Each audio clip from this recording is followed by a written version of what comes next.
여러분, 이런 적 있으신가요? 누군가가 끊임없이 당신의 감정을 무시하고 자기중심적인 행동으로 당신을 지치게 만드는 상황 말이에요. 분명 화가 나고 답답한데 어떻게 해야 할지 몰라서 그냥 참았던 적 있지 않으셨나요? 오늘 제가 알려드릴 건 바로 이런 사람들, 우리가 흔히 말하는 나르시시스트와의 관계를 완전히 뒤바꿀 수 있는 단 한마디입니다. 그런데 이건 단순한 팁이 아니에요. 현대 심리학의 거장, 칼 융의 깊은 통찰에서 나온 강력한 심리적 전략이죠.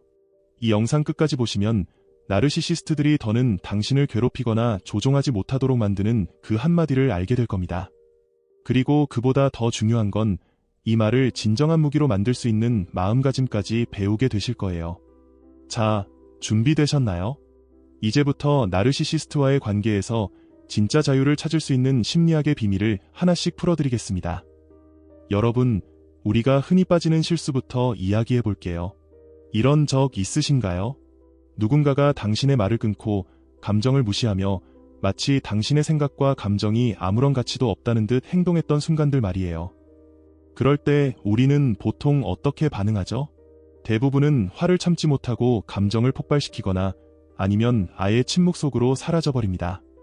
하지만 여기서 중요한 문제는 이 두 가지 반응 모두 나르시시스트에게 힘을 더 실어준다는 것이에요. 왜냐하면 그들은 타인의 감정을 조종하며 우위에 있다는 착각 속에서 살아가거든요. 이게 바로 그들의 에너지원입니다. 그런데 칼 융은 이 상황에 대해 완전히 새로운 관점을 제시했어요. 그가 이런 말을 남긴 적이 있습니다. 우리를 타인에게서 짜증나게 하는 모든 것이 사실은 우리 자신을 이해하는 길로 이끌어줄 수 있다. 이게 무슨 뜻일까요? 융은 나르시시스트를 단순히 교활하거나 까다로운 사람으로 보지 않았습니다. 그들은 사실 깊은 감정적 상처와 불안감 속에서 움직이고 있는 겁니다. 그리고 그들의 모든 행동은 일종의 테스트예요. 그들은 상대가 자신의 함정에 빠져들어 결국 그들의 우월감 환상을 확인시켜 주기를 기다리고 있는 겁니다. 여러분, 이런 사실 알고 계셨나요? 나르시시스트는 반드시 당신을 파괴하려는 게 아닙니다. 그들이 진짜 원하는 건 바로 당신을 통제하는 것이에요. 이 차이를 이해하는 순간 나르시시스트와의 관계를 바라보는 완전히 새로운 관점이 생기게 됩니다. 칼 융은 인간의 내면에 숨겨진 그림자 자아에 대해 이야기했어요. 이 그림자 자아란 우리가 받아들이지 못하고 억압한 내면의 어두운 부분입니다. 그리고 나르시시스트는 바로 이 그림자 속에서 살아가는 사람들이죠. 여기서 문제가 시작됩니다. 나르시시스트는 당신을 끊임없이 자극해요. 그리고 당신이 화를 내거나 감정적으로 반응하는 순간 그들에게 원하는 것을 정확히 제공하는 셈이 됩니다. 왜냐하면 그들은 바로 당신의 감정 세계를 조종하고 있다는 확신을 얻기 때문입니다. 융은 이렇게 말했죠. 무의식은 패턴을 통해 작동한다. 나르시시스트는 이 패턴을 본능적으로 이해합니다. 그래서 자신들의 통제를 받아들이거나 그들이 만들어낸 감정적 혼란 속으로 빠져들 상대를 끊임없이 찾아다니는 겁니다. 그렇다면 이 악순환을 어떻게 끊을 수 있을까요? 여기에 힘의 균형을 완전히 뒤집는 단 한마디가 있습니다. 오늘부터 난 이런 대화를 더 이상 하지 않을 거야. 이 말이 왜 이렇게 강력할까요? 하나씩 살펴보죠. 칼 융은 모든 행동에는 심리적 목적이 있다고 믿었습니다. 나르시시스트는 외부로부터 오는 인정과 감정적 에너지에 의존합니다. 그들이 원하는 건 당신의 분노, 눈물, 관심 같은 감정적인 반응이에요. 하지만 이 말을 꺼내는 순간 상황이 완전히 바뀝니다. 당신은 그들의 드라마의 연료를 더 이상 공급하지 않게 되는 것이죠. 변화해달라고 애원하거나 그들의 행동을 바꾸려 설득하지도 않습니다. 그저 그들이 만든 관계의 틀 자체에서 벗어나는 겁니다. 이 접근법은 칼 융이 말한 개별화와도 깊은 연관이 있습니다. 개별화란 불필요한 심리적 패턴에서 벗어나 진정한 나 자신이 되는 과정을 뜻하죠. 결국 이 말은 단순한 한마디가 아니라 독립된 자아로 거듭나는 선언인 셈입니다. 이 단 한마디가 강력하게 작동하는 이유는 크게 세 가지로 정리할 수 있어요. 이 말은 최종 선언입니다. 변명하거나 설득하려 하지 않아요. 그저 명확한 경계선을 그을 뿐입니다. 당신의 입장을 분명히 밝히는 말이죠. 그들의 에너지원이 끊깁니다.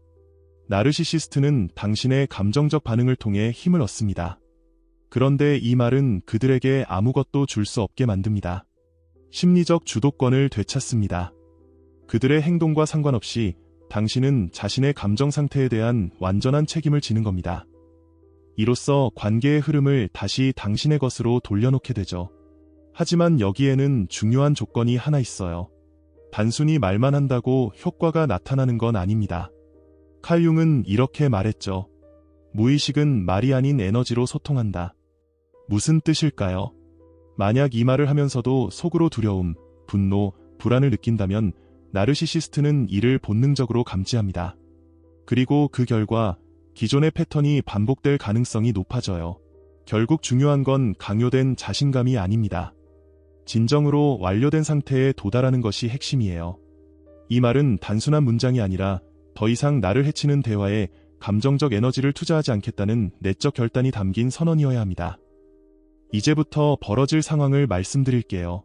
조금 놀라실 수도 있습니다.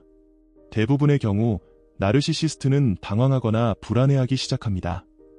칼 융은 이를 가짜 자아의 붕괴라고 설명했어요. 그들이 늘 써오던 전략이 더 이상 통하지 않으면 나르시시스트는 보통 두 가지 반응을 보입니다. 분노하거나 공격적으로 변하기, 그리고 죄책감을 유발하며 당신을 다시 끌어들이려 하기입니다. 예를 들어 이런 말을 들을 수 있을 거예요. 넌 너무 차갑다. 이렇게 하는 건 정말 불공평해. 왜 이렇게 무례해? 하지만 이런 말들은 단순히 그들의 무의식적인 방어 기제일 뿐이에요. 그들은 당신을 통해 익숙했던 관계의 틀을 다시 복원하려고 하는 겁니다. 그렇다면 당신이 끝까지 단호한 태도를 유지한다면 어떻게 될까요? 여기서 가장 중요한 건 흔들리지 않는 것이에요. 칼 융은 이렇게 말했습니다. 독성 관계에서 한쪽이 참여를 멈추면 다른 쪽은 변화하거나 떠날 수밖에 없다. 결과는 두 가지로 나뉩니다. 일부 나르시시스트는 당신의 변화에 맞춰 태도를 바꾸려 노력할 겁니다. 나머지는 그냥 사라져버릴 겁니다. 어느 쪽이든 결국 당신에게는 더 큰 평화가 찾아옵니다. 왜냐하면 당신이 더 이상 그들이 필요로 하던 역할을 맡지 않게 되면서 관계의 역학이 완전히 변화하기 때문이죠. 이제 우리가 다다른 지점은 단순히 나르시시스트와의 관계를 바꾸는 것을 넘어선 더 깊은 내면의 변화입니다. 칼 융은 이를 수능적 자아의 죽음이라고 불렀어요. 이 수능적 자아란 평화를 위해 스스로를 희생했던 당신의 모습을 뜻합니다. 무례를 참아내는 것이 관계를 유지하는 방법이라 믿었던 모습. 사랑을 받기 위해선 상처를 견디는 게 당연하다고 여겼던 모습. 많은 경우 우리는 어린 시절부터 이렇게 배워왔을지도 모릅니다. 갈등을 피하는 것이 자신의 행복보다 더 중요하다. 하지만 융은 이런 말을 남겼습니다. 우리는 무의식적인 감정 패턴을 계속 반복합니다. 그것이 해롭더라도 말이죠. 우리가 그것을 의식적으로 깨닫기 전까지는요. 이게 무슨 뜻일까요? 스스로를 돌아보고 반복되는 감정의 패턴을 알아차리는 순간이야말로 진정한 변화의 시작이라는 의미입니다. 이 순간부터 당신은 더 이상 수능적 자아로 머물지 않게 됩니다. 이제 나르시시스트와의 관계를 완전히 바꿀 수 있는 프레임워크를 정리해 드릴게요. 이 가이드는 한 번 듣고 끝나는 것이 아닙니다. 삶의 변화를 만드는 실천입니다. 첫 번째, 나르시시스트의 본질을 인식하세요. 그들은 당신의 감정적 반응을 통해 힘을 얻습니다. 그들의 우위를 유지하려면 당신의 참여가 반드시 필요하다는 사실을 알아야 해요. 두 번째, 당신의 반응이 그들의 행동을 키운다는 점을 이해하세요. 긍정적이든 부정적이든 당신의 모든 감정적 에너지는 그들의 행동을 유지시키는 연료가 됩니다. 이 사실을 깨닫는 순간 더 이상 불필요한 에너지를 낭비하지 않게 될 거예요. 세 번째, 최종 결단을 선언하세요. 단호하고 분명하게 이렇게 말하세요. 오늘부터 난 이런 대화를 더 이상 하지 않을 거야. 중요한 건 이 말을 할 때 진정한 에너지와 내적 결단이 담겨야 한다는 점입니다. 말뿐이 아닌 행동과 태도로 보여줘야 해요. 네 번째, 존중받지 못하는 상황을 절대 용납하지 않는 사람이 되세요. 이것이 가장 중요한 단계입니다. 상대방의 반응과 상관없이 스스로를 존중하고 해로운 관계를 거부하는 사람으로 거듭나세요. 칼 융은 이를 의식적인 선택이라고 불렀습니다. 무의식적인 패턴에서 벗어나 반복되는 감정적 함정에 빠지지 않겠다는 결단과 실행을 의미합니다. 당신이 이런 명확함과 자기 존중을 완전히 체화하게 되면 놀라운 일이 일어납니다. 나르시시스트는 더 이상 당신을 겨냥하지 않습니다. 왜냐하면 그들의 전술이 통하지 않기 때문이죠. 당신의 삶은 더 큰 평화와 자유를 얻습니다. 이제 더 이상 감정적 연료를 제공하지 않으니 관계의 역학이 완전히 바뀌는 겁니다. 이 변화는 논쟁에서 이겨서가 아닙니다. 당신의 내적 힘이 그들의 에너지원 자체를 차단했기 때문입니다. 기억하세요. 칼 융이 남긴 강력한 말. 무의식을 의식으로 만들지 않으면 그것이 당신의 삶을 지배할 것이고 당신은 그것을 운명이라 부를 것이다. 이 여정은 단순히 타인의 목소리를 잠재우는 것이 아닙니다. 이건 당신이 진정한 나 자신과 연결되고 당신의 에너지를 존중하는 사람들만 당신의 삶에 남게 만드는 과정입니다. 다시 한번 분명히 말할게요. 오늘부터 난 이런 대화를 더 이상 하지 않을 거야. 이 한마디를 연습하고 마음 깊이 체화하세요. 당신이 이 결단을 내리는 순간 세상은 놀라울 정도로 변하기 시작할 겁니다. 왜냐하면 더 이상 당신의 에너지가 낭비되지 않을 것이기 때문이에요. 이건 단순한 변화가 아닙니다. 이건 당신의 평화를 되찾는 혁명입니다.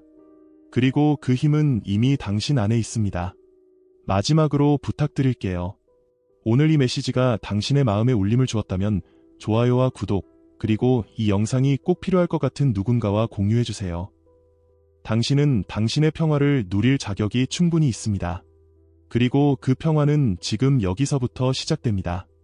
저는 알씨였습니다. 다음 영상에서 다시 만나요.